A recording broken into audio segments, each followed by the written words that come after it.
Hello student, आप सबका स्वागत है सेल्फ स्टडी पर। अब हम यूनिट 1 शुरू कर रहे हैं कंप्यूटर की। कंप्यूटर का मतलब क्या होता है? पहला टॉपिक यही है इसमें यूनिट 1 में। What is computer? Computer is an electronic device which accepted input from user and processing the input given by the user and deliver the output. Computer एक इलेक्ट्रॉनिक डिवाइस है जो कि हमारा एक इनपुट को एक्सेप्ट करता है यूज़र, और को उसका प्रोसेस कर कर हमें डिलीवर कराता है क्या? आउटपुट। जैसे इनपुट में क्या है, हमारा डाटा दिया हमने, डाटा को फिर हम वो सीपीयू में प्रोसेस करेगा, फिर उसके बाद क्या करेगा, उसका हमें आउटपुट गिवन करेगा।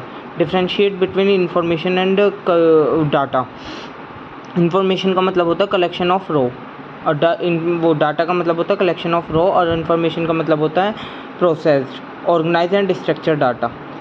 ये डिपेंड नहीं होता है इन्फॉर्मेशन पे, ये डिपेंड होता है डाटा पर। ये फॉर्म लेटर्स, करेक्टर्स, नंबर इन फॉर्मों में आ सकता है, ये आइडियाज़, रेफरेंस इन सब में। ये हमारा ग्राफ फॉर्म में रिप्रेजेंट कर सकते हैं हम, इसे टेबल के फॉर्म में कर सकते हैं, फ्लो चार्ट्स के फॉर्म में कर सकते हैं। इसे आइडियाज़, हमारी लैंग्वेजेस कैसी हैं, इन सब चीज़ों के फॉर्म में रिप्रेजेंट कर सकते हैं। अब आपका आता है ब्लॉक डायग्राम। ये ज़रूरी नहीं है आपको 10 यूजेस लिखने, ये तो बस एक तरीके से आपके लिए हेल्प के लिए हैं, आगे ये काम आएंगे आपके सेकेंड यूनिट में। डायग्राम, ब्लॉक डायग्राम, जिसे हम ब्लॉक डायग्राम भी कहते हैं और कंपोनेंट्स ऑफ पीसी भी कहते हैं, कंपोनेंट्स ऑफ कंप्यूटर भी कहते हैं। इसमें पहला हमारा इनपुट डिवाइस होता है, दूसरा हमारा सीपीयू होता है जिसमें हमारा memory, data storage, ALU, control unit ये आते हैं। फिर देन हमारा क्या होता है? आउटपुट। अब हमारा एएलयू का मतलब क्या होता है? Arithmetic logic unit. Input devices में मतलब कि अगर हम इसमें प्रोसेस, अब इसमें तुम क्या लिखोगे, ज़्यादा से ज़्यादा एक एग्जांपल देकर दोगे तो इसे रिपीट करोगे। इनपुट डिवाइसेस मतलब कि कंप्यूटर को एक तुमने डाटा दिया, उनने किसे भेजा, वो किसके पास गया? कंट्रोल यूनिट के पास। सीपीयू में कंट्रोल यूनिट के पास गया, कंट्रोल यूनिट ने उसे पढ़ा, देन उसके बाद उसे मेमोरी के पास भेज दिया। मेमोरी ने क्या करा? उसे पढ़कर सेव कर कर डाटा स्टोरेज कर कर उसका डाटा स्टोरेज के पास भेजकर स्टोरेज कर कर वापसी मेमोरी के पास जाकर मेमोरी ने वापसी किसे कर दिया? कंट्रोल यूनिट को। अब कंट्रोल यूनिट ने क्या किया? कंट्रोल यूनिट ने ये देखा कि अगर हमारा वो न्यूमेरिकल फॉर्म में है तो उनने वो एएलयू को भेज दिया। एएलयू ने क्या करा? हम उसे एएलयू के पास क्यों भेजते हैं? जिससे कि हमारा वो जो अगर न्यूमेरिकल फॉर्म में है तो वो हमारा एक नंबरिंग में सेव हो जाए, एक नंबर में बन जाए। उसके बाद वो वापसी कंट्रोल यूनिट के पास जाता है, कंट्रोल यूनिट उसे सेव करती है, पढ़ती है दोबारा वो स्टेटमेंट को, उसके बाद फिर क्या करती है? हमें आउटपुट प्रोवाइड कराती है। यही हमारा प्रोसेस होता है कंपोनेंट्स ऑफ कंप्यूटर यूनिट का। अब इसकी कुछ कैरेक्टरिस्टिक्स आती है कंप्यूटर की।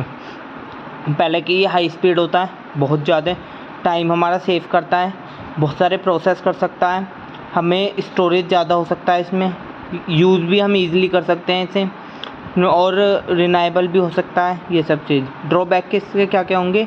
पहले इसमें फीलिंग नहीं होती, दूसरा ये यूज़ करता है इलेक्ट्रिसिटी को। इसके कुछ एरियाज़ कहाँ ये यूज़ कर सकते हैं? एजुकेशन में यूज़ कर सकते हैं, हॉस्पिटल में यूज़ कर सकते हैं, बैंकिंग में कर सकते हैं, गेमिंग में कर सकते हैं, कॉर्पोरेट इंस्टीट्यूशंस में कर सकते हैं, एंटरटेनमेंट के लिए कर सकते हैं, साइंटिफिक रिसर्च के लिए कर सकते हैं, फूड इंडस्ट्रीज़ में कर सकते हैं, ऑनलाइन इंडस्ट्रीज़ के लिए कर सकते हैं। ये हमारा इसके एरिया हैं। अब हमसे एक क्वेश्चन पूछ लिया जाता है, modern computers of a father of modern computer, तो कौन है? एलन ट्रेनिंग यही हमारे क्या, कौन है इसके father of computer, modern computer के। अब हमारी हिस्ट्री ऑफ कंप्यूटर शुरू होती है जो जीरो जनरेशन से शुरू होती है। जीरो जनरेशन का मतलब क्या है? कि जिसमें हमारी only mechanical calculation exit into a zero generation में ओनली कैलकुलेशन हो सकती है, ये स्टोरेज नहीं करता डाटा को। तो ये हमारा सबसे बड़ा इम्पैक्ट है इसमें। अगर कोई भी पूछता है तुमसे कि जीरो जनरेशन हमारी क्यों बनाई गई, उसको छोड़कर आगे की कंप्यूटर की जनरेशन क्यों बनाई गई?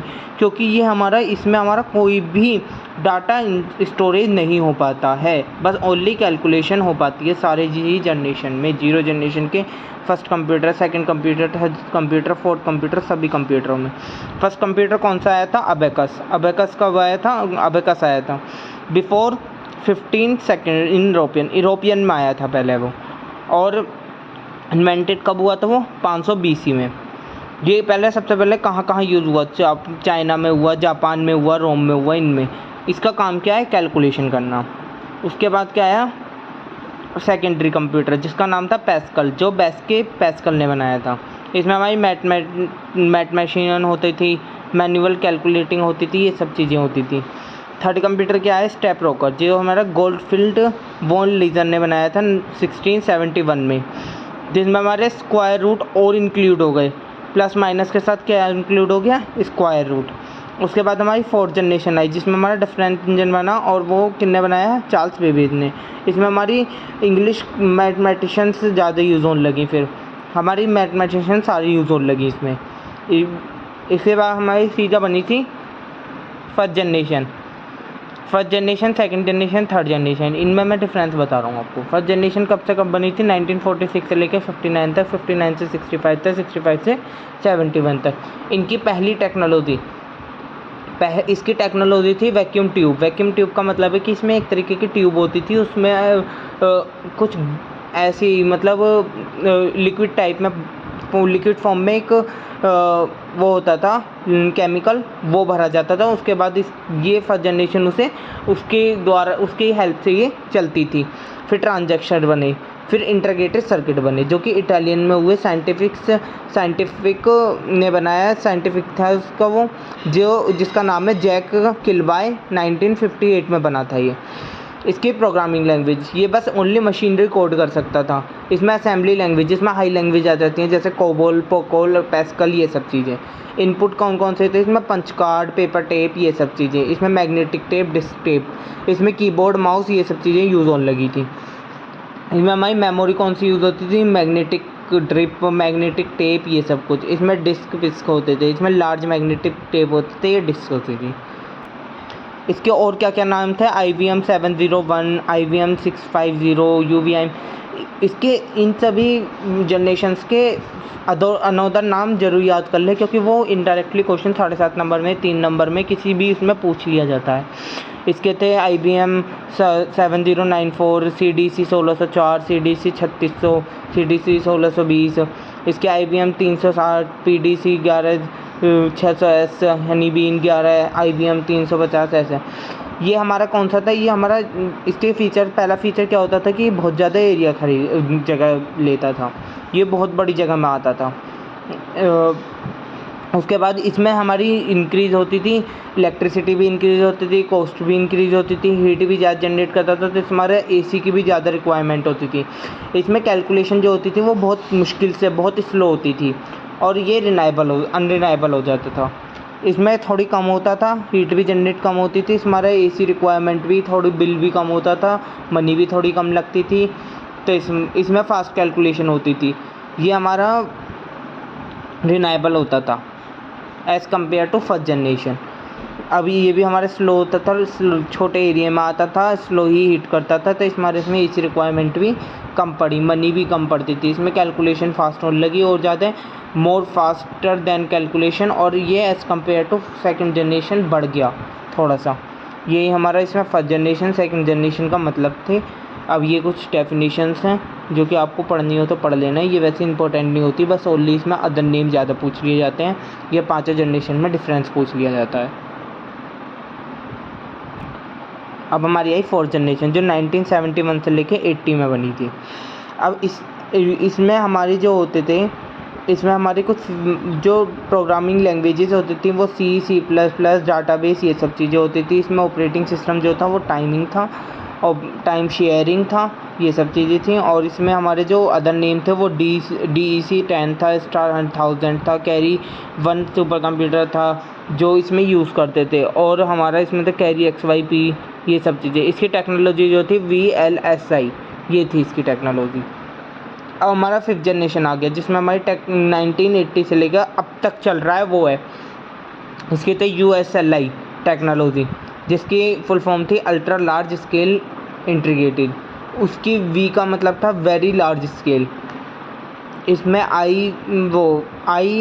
AI जो थी इसकी ऑपरेटिंग सिस्टम था, जो कि अर्थ में वो आर्टिफिशियल इंटेलिजेंसी सॉफ्टवेयर कहलाया जाता था।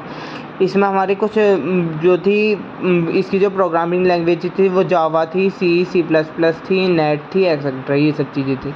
इसके अदर नेम क्या है, डेस्कटॉप, नोटबुक, क्रोमबुक, आईपैड और लैपटॉप, ये सब हमारे इसके दूसरे होते हैं। ये सब इनमें सब में इंक्रीज़ होता रहा, सब में यही पॉइंट आएंगे कि थोड़ा स्लो होता चला गया, हीट कम होती चली गई, इसमें एसी की रिक्वायरमेंट कम हो गई, इलेक्ट्रिक बिल कम हो गया, ये सब चीज़ें। इसमें टेक्नोलॉजी भी यूज़ होने लगी, बस इतना फ़र्क हुआ इसमें। फिफ्थ जनरेशन में आते आते इसमें टेक्नोलॉजी यूज़ होने लगी कंप्यूटर में।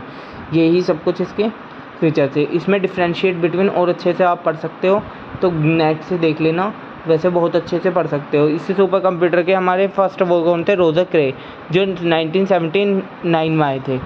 ये हमारा बहुत इंपॉर्टेंट है, इसमें आप इसे अच्छे से पढ़ लेना। फर्स्ट यूनिट में सबसे ज़्यादा इंपॉर्टेंट यही है, उसके बाद और कुछ है। टाइप्स ऑफ कंप्यूटर, दो टाइप्स हैं, on the basis of size, on the basis of data handling. Super computer सभी को पता है कि जो कि हमारे सिंपली जो डाटाबेस लिंक करता था, वेटिंग इंजीनियरिंग, ये सब चीज़ें। मिनी फ्रेम कंप्यूटर फिर इससे छोटा हो गया, वो थोड़ा इसमें यूजेज आने लगे। मिनी कंप्यूटर, छोटे छोटे कंप्यूटर बनने लगे। फिर माइक्रो, थोड़ा सा, जिसे माइक्रो कंप्यूटर को हम पर्सनल कंप्यूटर भी कह देते हैं, जो कि हम पीसी से यूज़ करने लगे, जिसमें पीसी आ गया, ब्लॉक डायग्राम सारा। वर्क स्टेशन कंप्यूटर, जो कि हमारे स्टेशनों पे यूज़ आता था, रेलवे स्टेशन पे आते थे वो वाले। एनालॉगिक, डिजिटल और हाइब्रिड। एनालॉगिक कंप्यूटर वो होता था जिसमें हम कंटिन्यू डाटा को चेंज करते रहते थे, और ये डिस्क्रीट वैल्यू कभी कन्वर्ट नहीं हो पाती थी, वो एनालॉगिक डाटा होता था हमारा।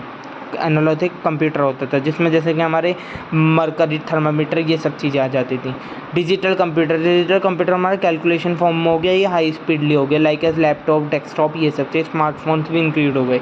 हाइब्रिड कंप्यूटर दोनों का मिक्सअप है, कॉम्बिनेशन है।